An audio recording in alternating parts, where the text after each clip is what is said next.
What's going on, Port fans? Welcome back to another video on my channel. Today we're going to be reviewing Port Adelaide's round 14 clash against the Demons in what was one of the most intense games of footy I've watched in a long time. It was certainly a great job by the boys to get up in the end, so let's have a look and see exactly what happened on the night. I tell you what, it feels good to wake up knowing that we got across the line in what was one of the best games of the footy this year.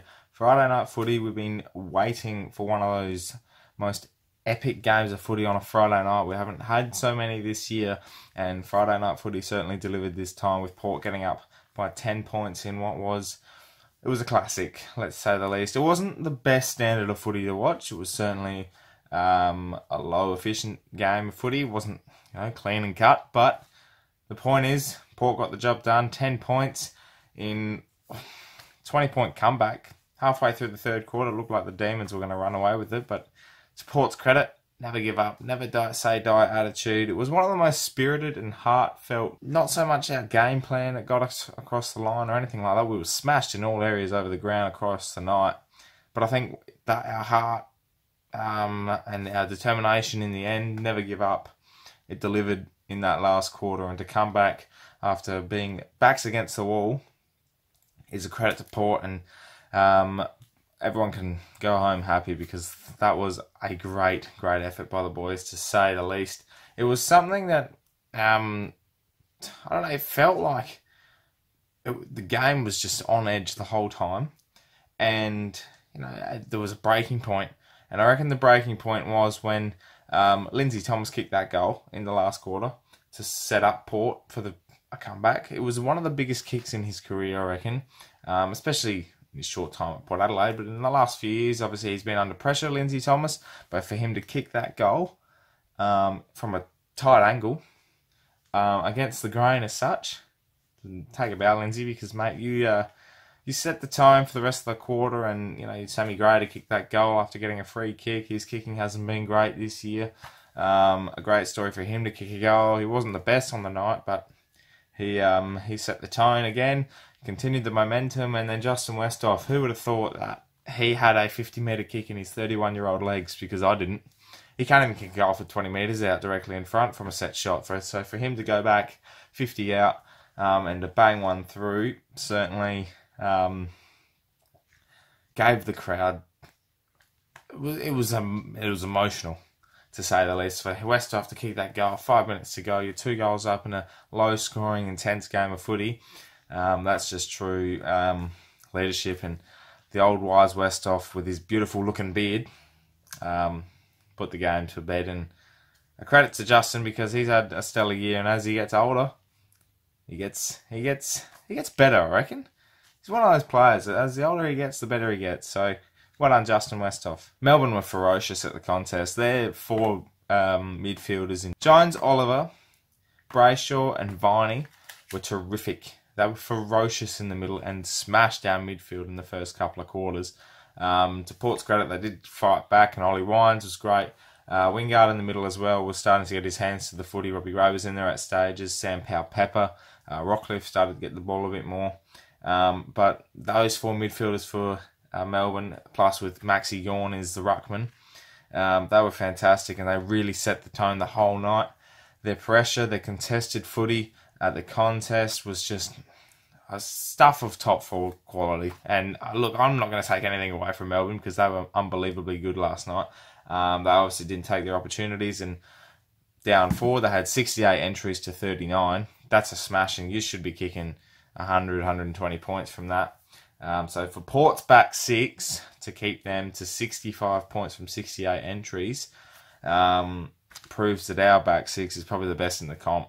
I mean, for us to, the likes of Tom Jonas, who's the general down there, was just awesome. Dougal Howard's pace and his spoiling was phenomenal. Tommy Cleary was good down there too.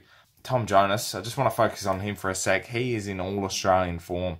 Him, along with Neville Jetta too, who I won't keep away from this conversation, because Neville Jetta was awesome on Robbie Gray last night, and Robbie Gray certainly found a way to get the ball and really influence the game. But Neville Jetta, to his credit, was phenomenal. But Tom Jonas to have 12 1%ers, 11 marks. Someone that's, he's only young. He's I think like 26 still. But Tom Jonas has just set the tone for the rest of the backmen. Dougal Howard's only 21, 22. You've got Bonner, who's only played 10 games or something like that. Dougal's only played the 22. Cleary's only just hit the 50 mark. But the DBJ as well. Houston. So they're all these players that are just young. And they're looking up at these players like Tom Jonas to set the tone for the rest of the playing group. He's a true leader down there. And that's not to be forgotten because Jonas, he's got to be in the conversation for one of the best backmen in the league at the moment. Phenomenal form. The other thing as well was Ollie Wines, as I said before, was phenomenal. He's a true leader of this club at the moment. He's a young leader. Obviously, Boakey's efforts last night should not be forgotten because he had a lot of 1%ers too, the way he's tackling and his pressure, and he had some key moments in that last quarter that really set the tone. His run, he was running Boak. He was clearing from the contest in. We haven't seen that from a while. But Ollie Wines, 29 possessions, and that last passage of play from him to take a contested mark from a kick in, then to go to Dixon, who takes another contested mark to Ryder, and then for Ollie to travel all the way down to the other end of the ground to take a contested mark to play out the rest of the game. True champion Ollie Wines is, and for him to get his signature during the week and to finish off a stellar week for him with a phenomenal, I think he deserves probably the 3 votes in the end. Just amazing footy from Ollie, and it's a true credit to him because he just continues to be a bloody legend in the middle there. So well done to Ollie. Our pressure won us the game in the end, I feel. I think that all night, we were, yes, under the pump going in defence. Our back six stood up, but around the contest, even though we didn't get the contested possessions, our pressure on the ball carrier influenced Melbourne a lot. We had, I think, Power Pepper had 94 pressure points during the game, and the average is like 50 or 40 or something like that. So that's phenomenal in itself. Power Pepper also with 17 tackles. We had 100 for the game, so he nearly had a fifth of our tackles in the middle. So it proves that when the game's going against you, you just rely on your grunt and your continual pressure at the ball carrier. It really influences the game, and you have a better game than you think you did. And I think that's what defines last night, Friday night as well, is the fact that we didn't have the best game of football, but our determination to keep going and going and going set the tone. It's not as bad of a game of footy as we probably look at it. If you look at the stats purely, you think Melbourne should have smashed us, but it's just one of those games that really put to bed the critics, really. We've now won 5 out of our 6 games against the top 6. I think only losing to West Coast at the start of every round, of course. So be top 4, a game ahead. Obviously relying on results. It's a pretty good start to the year. And only round 14, we've got a good run ahead. So Port Adelaide are going to be pushing for a great finish to the end of the year and setting ourselves up for a terrific September. But we've just got to keep that consistency now. 3 in a row for the first time since obviously the beginning of the year. We've only done that a couple of times in the last couple of years. We have not won 4 in a row since the end of 2015. So the question is now put to Port. Can they continue? I think they can with a performance like that. Alright, Port fans, let's have a look at the champion of the week. It was a tough choice, but I really feel that this man deserves it. He's the general of the Port Adelaide Football Club, part of the back six that's the best in the comp. Tom Jonas, to have 12 1%ers, 20 possessions as a defender, which was the 3rd highest of the night, and also 11 marks. All Australian form, Tom Jonas. He's a ferocious footballer. I think he was a bit clumsy earlier in his career. He was, really aggressive. He still is, but I think he finds a way to now control that, and he's become a true leader of this club. So, champion of the week, Tom Jonas. Phenomenal effort, mate. Alright, Port fans, let's look at the votes for round 14. It was a hard game to pick for votes. To be brutally honest, it was a hard game to pick because there was no real standouts. It was just a grunt game of footy. There was no one really that stood out for me. But I did manage to pick 5, so let's start. Number 1. One vote goes to Justin Westhoff. He was just a continual force on the night. Didn't have as much possessions as he would have liked, only the 12, but 2 goals, 2 crucial goals. in the third and last quarter. 5 marks and 6 tackles for a big man. That's a hell of a night, even though he didn't have a lot of the footy, so well done to Westhoff. 2 votes goes to Paddy Ryder in what was one of the best ruck duels in recent history. Max Gawn, who had, I think, 53 hit-outs, and Paddy Ryder, I reckon, won that contest, even though Gawn had the stats. Paddy Ryder, 10 disposals, 4 marks, 40 hit-outs.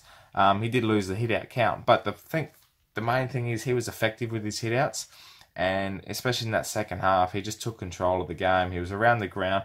He took some crucial marks as well. So Paddy Ryder had a bigger influence on the game, and he deserves those votes, I feel. 3 votes goes to Sam Powell-Pepper, 17 tackles. Simple as that. When you have a game not going your way, you just rely on your pure grunt, your pure aggression in the middle, and he did 17 tackles, which is a record for Port Adelaide in the AFL, and the highest for this year for the rest of the league as well. So well done to SPP. He also had the 15 touches as well, so he influenced the game. 4 votes goes to Ollie Wines, 29 disposals, 4 marks, 5 tackles, 18 contested possessions, 8 clearances. And again, it's going against you, and you want to stand up. 29 disposals. He's had 3 good weeks of footy now, maybe even 4.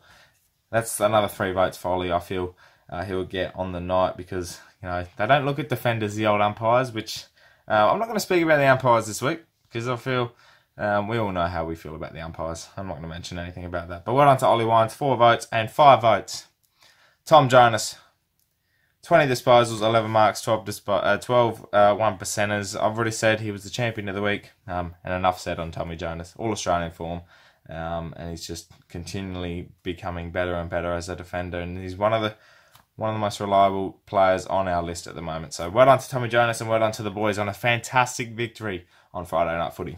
Alright, Port fans, that wraps up this round 14 review of Port Adelaide versus Melbourne. Let me know your thoughts in the comments below on how you thought the game went. It was a terrific game of footy. We now go to the G next Saturday afternoon against Carlton. So another performance that we should back up and play really well at the G. We have a good record there, so hopefully we'll get the job done, which I think we will. Thank you very much for tuning in on Spreaker as well. If you're not watching, please look up on Spreaker on Port Pen Radio Network. If you want to hear me more often on the Portraits podcast as well, 8 PM every Wednesday night, live on Spreaker through Port Pen Radio too. And if you're new to the channel, please subscribe for plenty more Port Adelaide content as well. We'll talk all things Port Adelaide week to week, reviews, previews, vlogs, and of course I'll go to open training and chat with the boys too. Thank you very much for watching, Port fans. My name is Anthony, and as always, come on.